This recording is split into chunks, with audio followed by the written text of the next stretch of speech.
Assalamu alaikum wa rahmatullahi wa barakatuh. Welcome to Muslim Council of Hong Kong Ramadan Reminders 2024. We continue reflecting on Allah's beautiful names and attributes, and today's reminder is Al-Hayy. Often we find the name Al-Muhyi, an attribute closely related to Al-Hayy, the one who makes all things live, the one who decides what will be vitalized and brought to life, the one and only one who can bring something to life, the one who brings the heart to life, the one who revives and grants wholeness even to the spiritually dead. We often also find Al-Hayy, the ever-living, paired with Al-Qayyum, the self-subsisting sustainer, making it Al-Hayyul Qayyum, the ever-living, self-existing or subsisting sustainer of all the creation. These two names are mentioned together in the Quran in three places. The first one is in Surah Al-Baqarah, chapter number 2, verse number 255, which is the greatest verse of the entire Quran according to the hadith of the Prophet sallallahu alaihi wasallam, Ayat al-Kursi, which says, Allahu la ilaha illa huwal hayyul qayyum. In the very beginning, it says, Allah, none has the right to be worshipped but He, the ever-living, the one who sustains and protects all that exists, depend on Allah subhanahu wa ta'ala.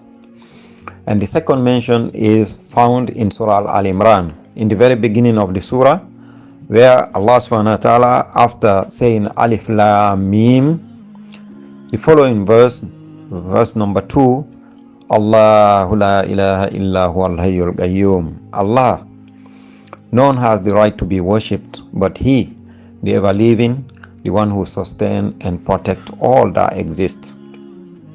The third mention is in Surah Taha, in verse number 111, where it says, Allah subhanahu wa ta'ala, all the faces should be humble before Allah, the ever-living, the one who sustains and protects all that exists.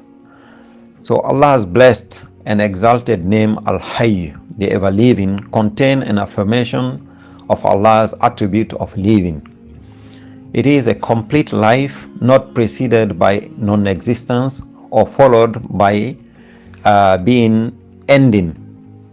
As the creation, anything else will have a life and then followed by death. As for Allah subhanahu wa ta'ala, He is the ever-living. He is living without any deficiency or defect. He is free from death. Al-Qayyum contains an affirmation of Allah subhanahu wa ta'ala's attribute of self-subsistence. He exists by Himself without the need of His creation. He is free from His creation, and all the creation depend on Him. And وَهُوَ عَلَى كُلِّ شَيْءٍ وَكِيلٌ. Upon Allah subhanahu wa ta'ala, all the creation rely upon. We are all poor and needy in front of Allah, and He is the one who has complete provision, who sustained the generation that came and succeeded upon the earth from the beginning until today. And still He has more than enough. He has complete ability and to direct and handle the affairs of the creation without the need of the support from anyone. So these two names, Al-Hayy and Al-Qayyum, they hold the meaning where all the attributes of the Creator coming back to. They all return to this attribute, these two attributes. The attribute of Allah as self, such as hearing or seeing, or His hand, His knowledge, they all return to Al-Hayy, the ever-living. The attribute of Allah that are such as the creation, providing, bestowing, giving life, giving death, they all return back to Al-Qayyum, the self-sustaining.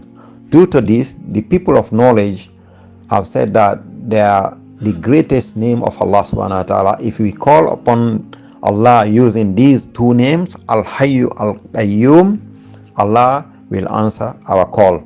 So we should make good use of these names of Allah subhanahu wa ta'ala when we are making dua.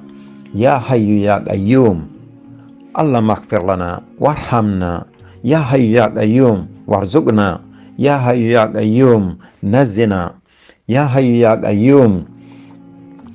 Calling upon Allah subhanahu wa ta'ala and mentioning these two names, they are the greatest name of Allah subhanahu wa ta'ala. May Allah grant us goodness. Jazakumullah khairan for watching and for sharing. Please do watch tomorrow's episode as well. Assalamu alaikum wa rahmatullahi wa barakatuh.